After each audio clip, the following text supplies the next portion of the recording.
வணக்கம் நண்பர்களே, welcome to the electrical doctor Tamil. நான் உங்கள் எலக்ட்ரிஷியன் ராஜ்குமார். ஒரு வீட்டில் வந்து பார்த்தீங்க அப்படின்னா ஒரு வயரிங் ஒர்க் பண்ணியிருந்தோம். அதில் சுவிட்ச் பாக்ஸ் பார்த்தீங்க அப்படின்னா ஒரு மீடியமான குவாலிட்டியில் ஒரு பிராண்ட் ஒன்று போட்டிருந்தோம். ஸோ அது ஒரு மாதத்துலேயே பார்த்தீங்க அப்படின்னா அந்த சுவிட்ச் பாக்ஸ்லேருந்து உள்ள ஸ்மெல்லு வர ஆரம்பிச்சிருச்சு, புகையாக வருதுன்னு சொல்லி கஸ்டமர் வந்து கம்ப்ளைண்ட் பண்ணியிருந்தாங்க. ஓப்பன் பண்ணி பார்த்ததில் பார்த்தீங்க அப்படின்னா 2 ரெகுலேட்டர் போட்டிருந்தோம். 2 ரெகுலேட்டர்னு பார்த்தீங்கன்னா சுவிட்ச் மாடல் டைப்பு. அது 2மே புகஞ்சு போயிருச்சு. 2ம் வெடித்து புகஞ்சிருச்சு. உள்ளே அது வந்து பயங்கரமான ஸ்மெல்லு, புகை வந்து இருந்திருக்கு. கஸ்டமர் வந்து நம்மக்கிட்ட கேட்டிருந்தாங்க, என்ன ஒரு மாதத்துலேயே வந்து இந்த மாதிரி ஆயிடுச்சு அப்படின்னு சொல்லிட்டு. ஒன்றும் பிரச்சனை இல்லைங்க, நான் ரீப்ளேஸ் பண்ணி உங்களுக்கு வந்து வேறு புதுசு வாங்கி தந்துடுறேன் அப்படின்னு சொல்லியிருந்தேன். கடையில் போய் கேட்டதுக்கு அவங்க இல்லைங்க, இதுக்கு கேரண்டி வாரண்டிலாம் கிடையாது, அதனால் வந்து இதுக்கு வந்து ரீப்ளேஸ் கிடையாது, நீங்கள் வந்து புதுசாகவே வாங்கி போட்டுக்கங்க, காசு கொடுத்து வாங்கிடுங்க அப்படின்னு சொல்லியிருந்தாங்க.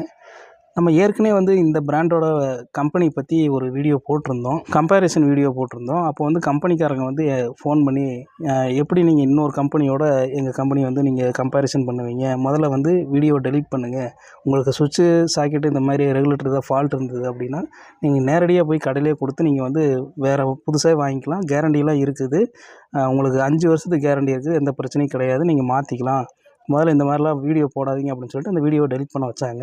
இப்போ நம்ம போயிட்டு கடையில் போய் கேட்டதுக்கு அப்படிலாம் கிடையவே கிடையாதுங்க, உங்களுக்கு இதுக்கு கேரண்டியும் கிடையாது, வாரண்டியும் கிடையாது, நீங்கள் வந்து போச்சு அப்படின்னா மாற்றி தான் ஆகணும் அப்படிங்கிற மாதிரி சொல்லிட்டாங்க. ஸோ இப்போ இதை நம்ம என்ன பண்ணுறது? இந்த கம்பெனி என்னங்கிறத உங்களுக்கு இதை பார்த்தாவே தெரிஞ்சிருக்கும். என்ன கம்பெனிங்கிறத கீழே கமெண்ட் செக்ஷனில் கமெண்ட் பண்ணுங்கள். ஆக மொத்தம் இது வந்து வேஸ்ட்.